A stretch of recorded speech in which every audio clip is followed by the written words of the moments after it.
Hello, my name is Steve Page. I'm the Director of EPA's Office of Air Quality Planning and Standards. Our office is responsible for setting the nation's air quality standards and determining which areas of the country are in non-attainment for each of those standards. We also develop regulatory programs and guidance to help ensure that state and local governments meet the deadlines outlined in the Clean Air Act. Besides our traditional regulatory responsibilities, we are also very interested in supporting efforts of local and regional governments to address the environmental challenges associated with rapid growth. As part of this work, we are publicizing some of the creative initiatives different areas of the country are pursuing to improve and sustain a better quality of life and a clean environment. This program highlights 3 successful examples. We hope that by sharing this information, you will find approaches that work in your communities.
Hello, and welcome to our broadcast, which is brought to you by the U.S. Environmental Protection Agency. Today, we'll be learning about 3 approaches from across the country where people are coming together to create a good quality of life in a clean environment. My name is Chris Stoneman, and I'm with EPA's National Air Quality Office. As we are all aware, across the country, metropolitan regions are facing the enormous challenges posed by urban growth, challenges to quality of life, and challenges to the quality of the environment. Since 1982, land has been developed at more than twice the rate of population growth. This is a very good overall indicator of the growth issues our country is facing.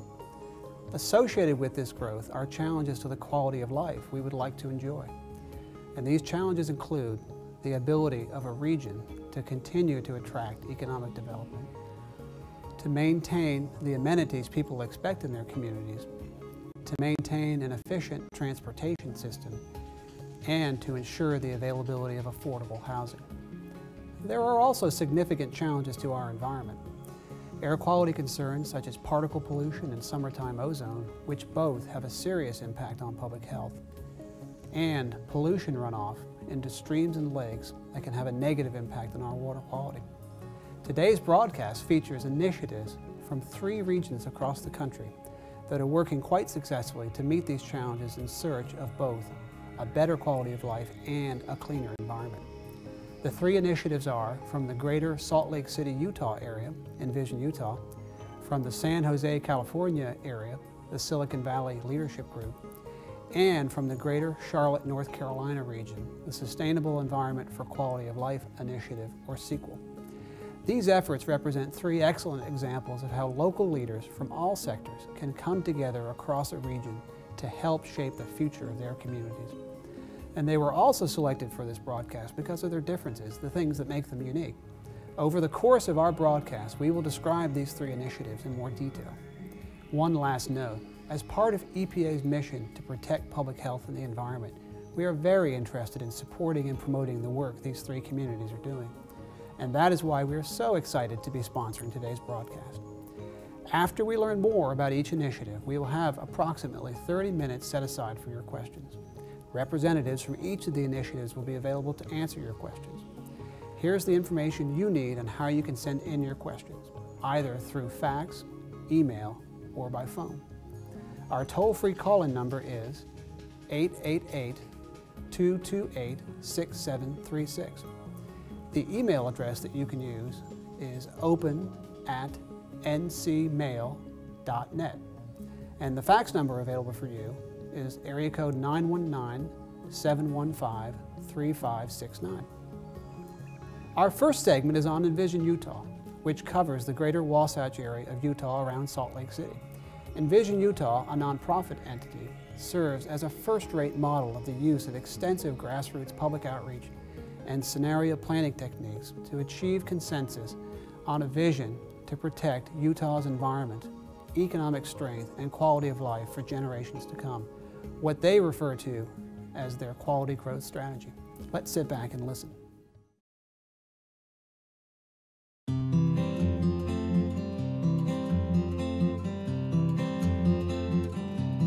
From the days the pioneers entered the Salt Lake Valley, Utah has had a tradition of planning for its future. Today, 80% of the state's population lives in the greater Wasatch area, a narrow corridor of land stretching 100 miles north and south of Salt Lake City. By 2020, the area will add 1 million more residents. Leaders in this vibrant area recognized that to handle this growth successfully, they needed to work together to develop a plan for the future of the resources they all share.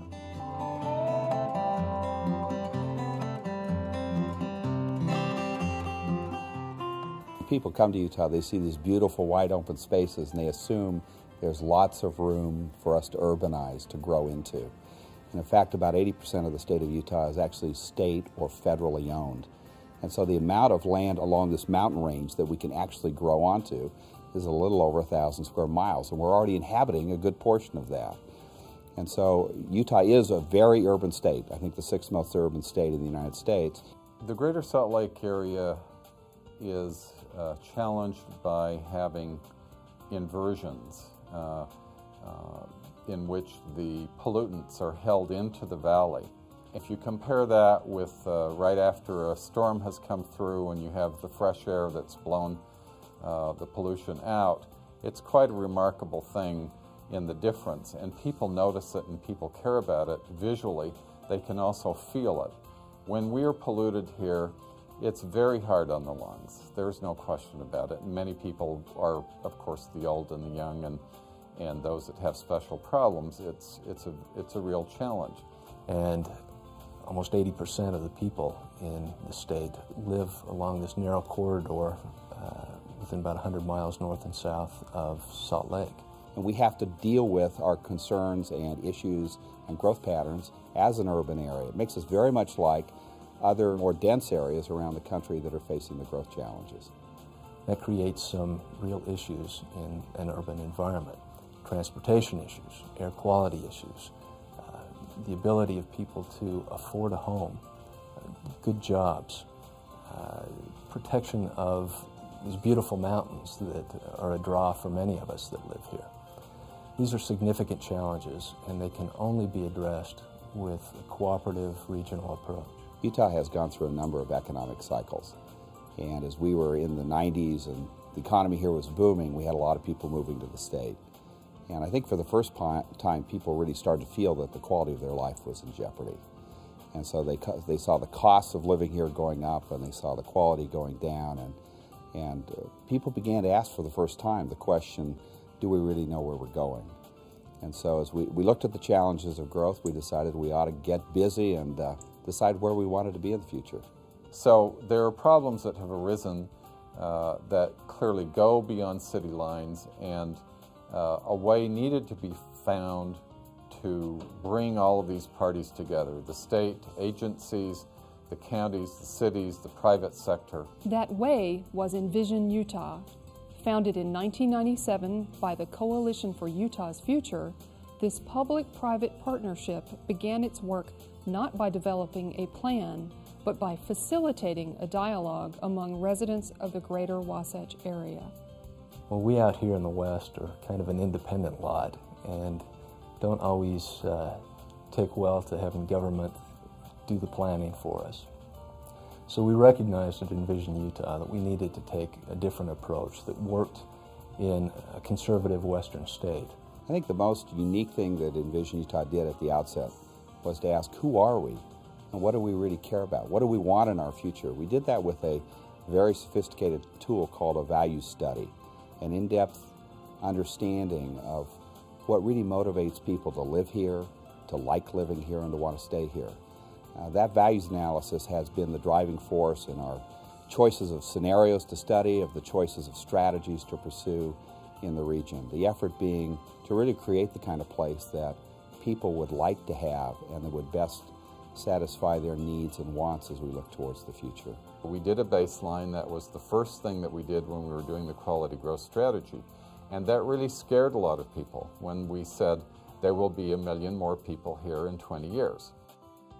So Envision Utah was actually a creation of the Coalition for Utah's Future with the intent to bring everybody together who was either affected by the growth or could affect the outcome. We have sought to involve every layer of society, from the general public, both through public awareness campaigns and through direct involvement in meetings throughout the region. We once had 50 regional meetings within 2.5 weeks with the general public. At the same time, we have sought to involve the decision makers and opinion makers and key leaders throughout the region by bringing them together. And then we have brought all of this together into one process, which again then takes the product out to the public and says, what do you think about this? Now, this is a very powerful tool. If you don't have a regional vision, if people don't sense that there's a direction for their lives and for their future and for their children's future, you get the reaction where people start opposing growth. And growth is not a bad thing. Growth actually allows our children to come home and live near us. It allows us to have a good job. But you have to manage growth in a way which preserves the quality of life for people as we do that. Envision Utah has undertaken a number of major projects since we began. Perhaps the most important is the first one, the major effort of regional visioning that set out the quality growth strategy.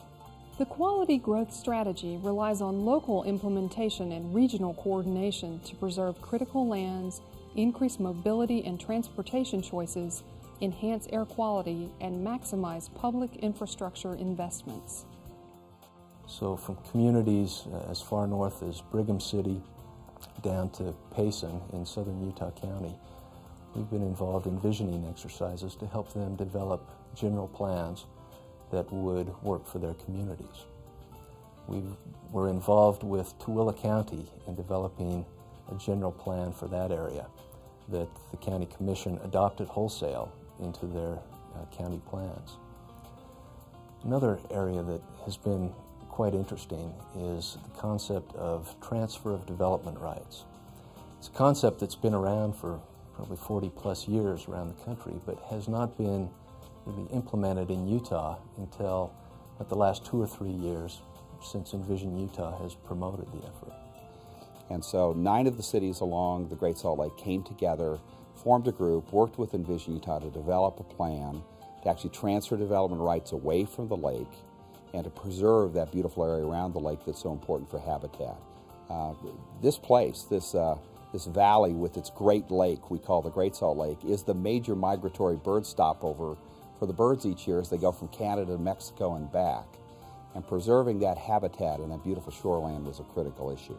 Now each of those cities has adopted into their general plan that preservation technique so that our children and grandchildren will be able to walk around that lake and see not only the beautiful area but the birds that are so important to us. Programs to transfer development rights, like the one used to protect the Great Salt Lake, steer development away from undeveloped areas toward areas where development already exists. In many of those areas, Utahns had another concern about growth and their future: transportation. And as we developed the quality growth strategies, we listened to the citizens' responses to the 600,000 surveys we sent out. One of the things they wanted was a multimodal, balanced transportation system with lots of choices. And so what has happened over time is the government leaders in our MPO, the Metropolitan Planning Organizations, have taken that quality growth strategy and the citizens' decision of what they wanted and created a new plan for the long-range future of transportation here. And that will now set the pattern and the pace for the kinds of urban development we have in the future. Amongst the strategies that Envision Utah saw early was the potential of developing the old Union Pacific lines, which were being abandoned before they got bought up and used for some other hundreds of other purposes throughout the region. Yeah, many people don't realize that Utah was actually an innovator in transportation systems. We had hundreds of miles of electrified rail line in these valleys over 100 years ago. And so in 1915, we had 155 miles of electrified rail line in this valley.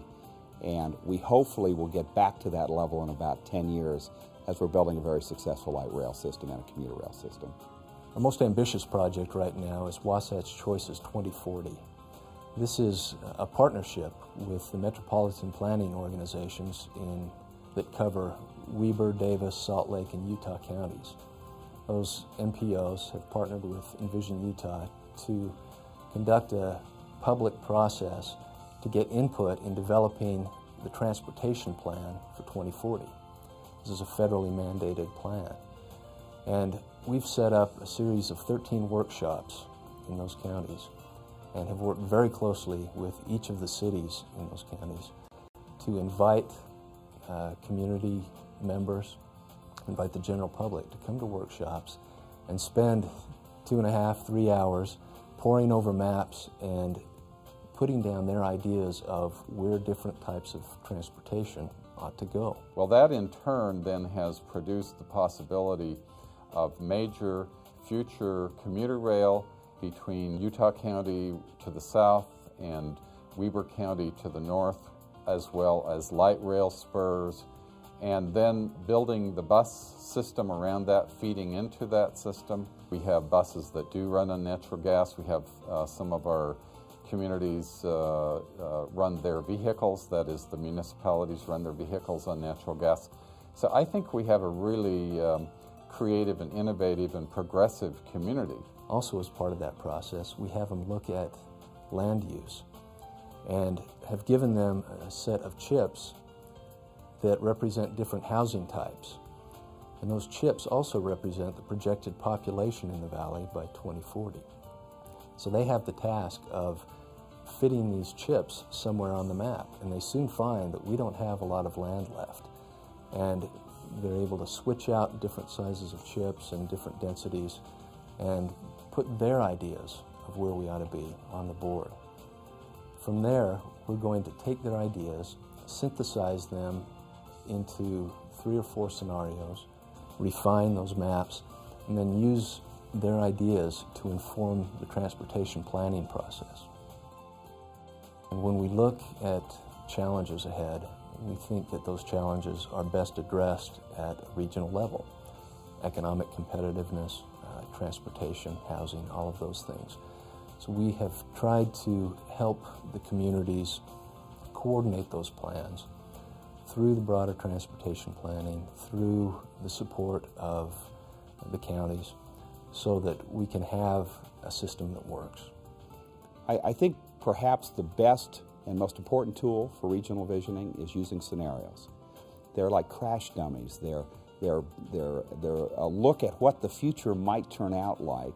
But if you look far enough down the road, people generally speaking want the same things. They want a clean environment, they want to be crime-free, they want to have mobility. People in this area love living here. It's a beautiful place. It's a place where we feel comfortable, a wonderful place to raise a family. But with the changes that are coming, with projected growth, we can't take those advantages and benefits for granted. We need to take careful steps today to ensure that our children have the future that we hope they have. I think there's a long tradition in our country of people wanting to be involved in what the future will be like. If you lived in a small community in New England 300 years ago, there was a process of town meetings that made decisions. Regional visioning is really just a town meeting at a different scale. And so if you don't have a long-term vision and people feel like they're driving into a fog, they start to slow down. And the fog gets thicker and they slow down more, and eventually they just can't see where they're going and they hit the brake. And that's going on all over the country right now, where people are concerned about growth, don't see the vision, don't know where they're going, and the reaction is, I want it stopped. I just want to stop this problem until somebody shows me the way. Welcome back. We've heard now from a grassroots nonprofit organization working to protect Utah's future. Now let's learn about a different approach. The Silicon Valley Leadership Group is an